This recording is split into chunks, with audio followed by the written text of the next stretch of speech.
L'invitée politique de ce journal en duplex de Châtellerault est la vice-présidente du Front National, Marine Le Pen. Bonsoir.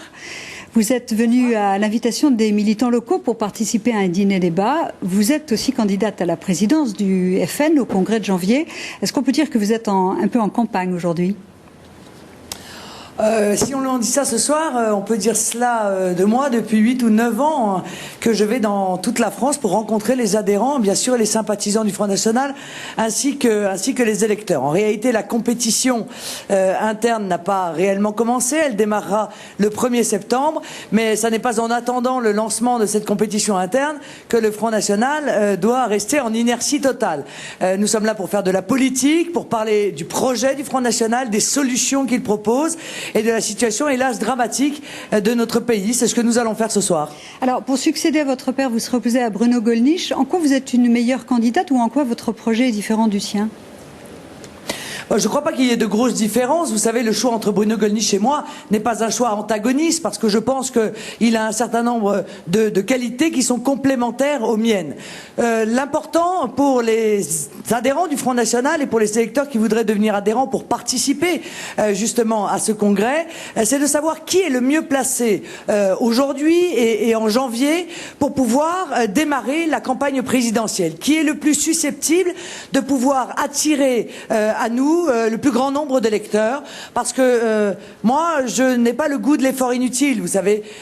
Si je me bats, c'est pour appliquer mes idées, c'est donc pour gagner, et je crois très sincèrement que les sondages qui nous accordent aujourd'hui un très haut niveau par rapport à ceux de 2007 à la même époque ou de 2002, eh bien nous permettent de penser que nous pouvons être au second tour de cette élection présidentielle et gagner cette élection présidentielle. Et enfin sortir la France de l'ornière dans laquelle elle est coincée dans tous les domaines de sécurité, d'économie, de la financiarisation dramatique de cette économie, de la défense de notre identité. Voilà, ce sont tous ces sujets-là que nous aborderons, et ce soir, et pendant les longs mois qui vont nous séparer de l'élection présidentielle. Vous êtes en campagne pour la présidentielle dès aujourd'hui. Ça veut dire que vous n'attendez pas le congrès du mois de janvier pour savoir qui sera le président du Front National pour vous déclarer candidate ? Mais j'ai toujours dit que si j'étais choisie par les adhérents, je serais évidemment candidate à la présidentielle. Je crois que les deux statuts ne peuvent pas être dissociés. Mais vous savez, si je commence à faire campagne, c'est pas pour moi, c'est pour les idées du Front National, c'est pour les idées nationales que nous portons. Par conséquent, quel que soit le choix des adhérents, ça n'empêchera pas que tout ce qui est fait n'est plus à faire. Alors on dit souvent que vous incarnez une nouvelle image du Front National, que vous l'avez un peu dédiabolisé en ne tombant pas dans les excès ou les écarts de Jean-Marie Le Pen. C'est une stratégie de votre part ou une volonté de changer l'image du parti ?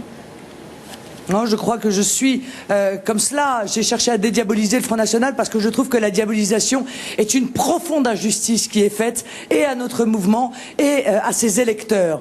On a donné de nous une image caricaturale.